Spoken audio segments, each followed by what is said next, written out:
Nikon is no longer the laughingstock of our world, and they are often coveted amongst the big groups, and China has chipped in a little bit, little Viltrox partnership, if you must. We're on the Viltrox 85mm f1.4 Pro lens. We're going to review it today and answer a couple Nikon related questions.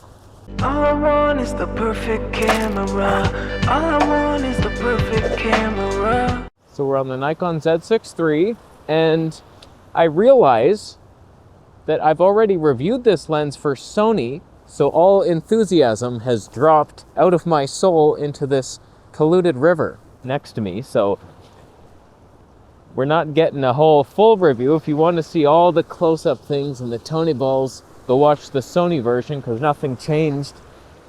But the cinema, I do believe, is ours. It's the exact same lens. It's just now released for Z mount. I don't know why it delays like half a year. It's like, okay, we actually have to make the metal bigger. It sounds very simple on paper, but whatever. Okay, we waited. Here it is. In my opinion, Viltrox is basically laughing at the Sony G Master stuff and the regular, like, top of the line RF mount, everything. They're not allowed to make it for RF mount, but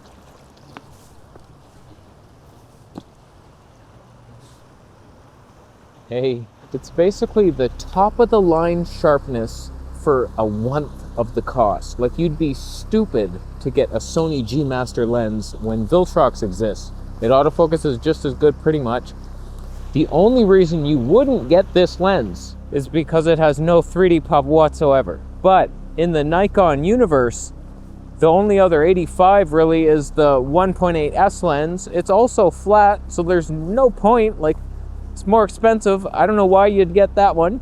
The only other one is the Cirrus 85mm 1.4 Aurora lens. That had a little tiny minor amount of pop. You might want it. It's lighter. Okay, whatever, man. I talked about all that in the review. Go watch it. So as we witness the glory of this lens, the first question that comes to mind is a guy asking, so you done with wildlife for Nikon is no good? Here's my thoughts. Nikon is class leading in wildlife. You cannot beat their lenses, but what I do is not that important. I go to my local ponds here, and they're like, oh wow, a squirrel. It's like, my Canon setup is much lighter than anything Nikon has. If I cared a little more, and I was like, okay, we need photos here, I need to be at low ISO and super fast shutter speeds. Yeah, Nikon's the better system. I'm not that pro. Come on, does the autofocus even have me out here? So we're just paying attention to the autofocus performance of this. Nikon, like, it's so beautiful, truly, with the red LUTs. The squirrels are kind of like glowing blue.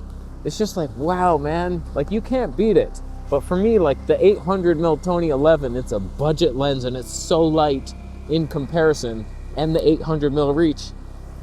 Hilarious to even think about that lens. I get it. If you're a pro, you're on a safari, you paid 10 grand for your trip, and you're out at night, and it's like, I can't use this. You stupid ass camera conspiracies, you recommended this, you killed my trip. I'm with you. I understand your plight. I also don't care, because I have swirly tongue and you don't. And when you're considering that most people get that zoom, the 180 to 600, Canon has a 200 to 800. That's a much better zoom. 600's like, it's okay. But like, once you have 800, like, oh my God, whenever I bring up that 800mm Tony 11 lens, I'll get some jabron saying, the closest focusing distance only 6 meters. Oh, it's unusable. When you're that close with an 800mm, the bird fills the frame. It's the whole thing. How much closer do you need to be? It'd be like just a portrait of a bird, and he's going to be moving a lot. They're skittish. They're freaking. They dart left and right. It's good enough.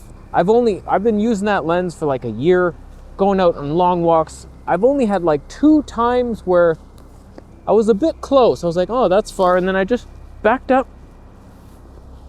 Oh, there it is. Like it was a tiny little, zoom with your foot, asshole. Where's all the salmon? I thought they swam upstream.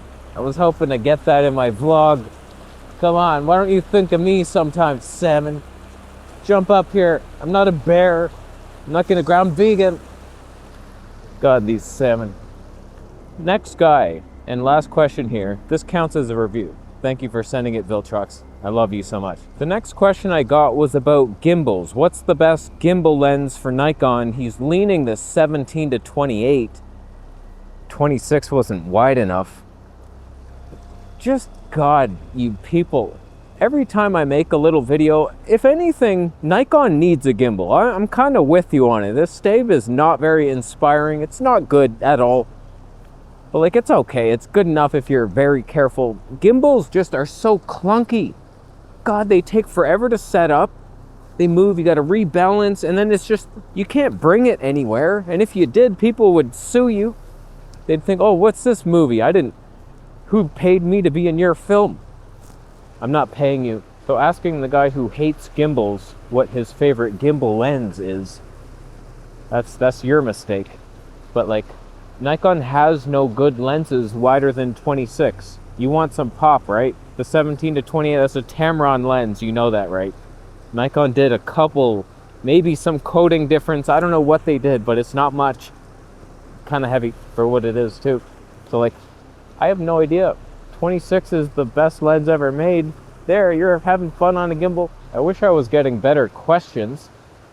That's the real search for the perfect camera community who asks interesting questions that stimulate the mind and not just basic following the blueprint of everyone else. Oh, my gimbal for the music video.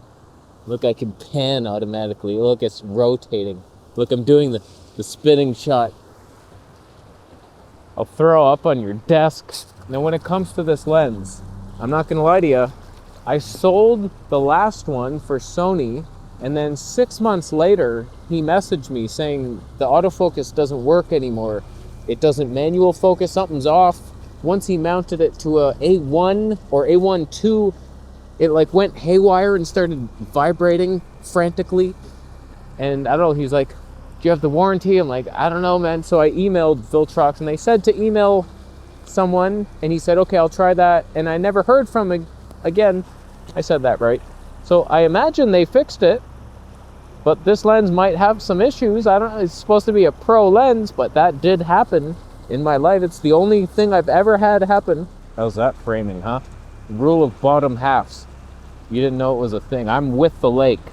Everything else is above me, and I'm humble. It's a humbling shot.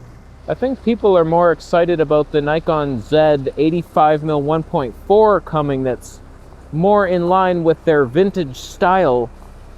I'm not that excited. 85's not my favorite thing. You're never gonna beat my Canon EF 85 1.2. I don't know why companies even try this focal length. It's been done. Canon perfected it. You'll never beat it.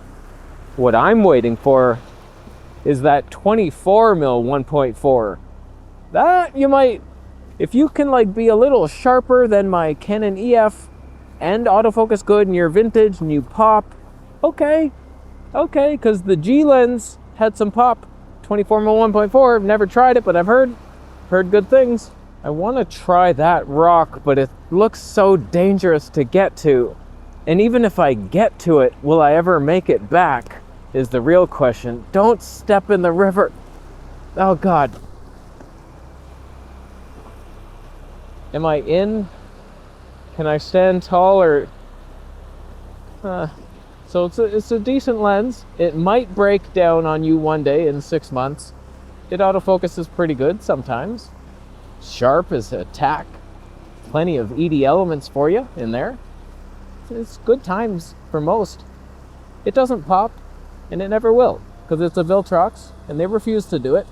They don't listen to me. I'm 90% sure that they do not watch my reviews of their own products. Because like they would be doing something about it, making a vintage line, but it's not gonna happen. So thank you for the lens. It's gorgeous. Get it over the G Master. Probably better than Nikon's 85 1.8 S lens, because it's a Sony 1.4, and they're both flat anyway. Oh, that's good times. So it's available through the affiliate links. Huh? So is Bitcoin. Sometimes. Subscribe for more.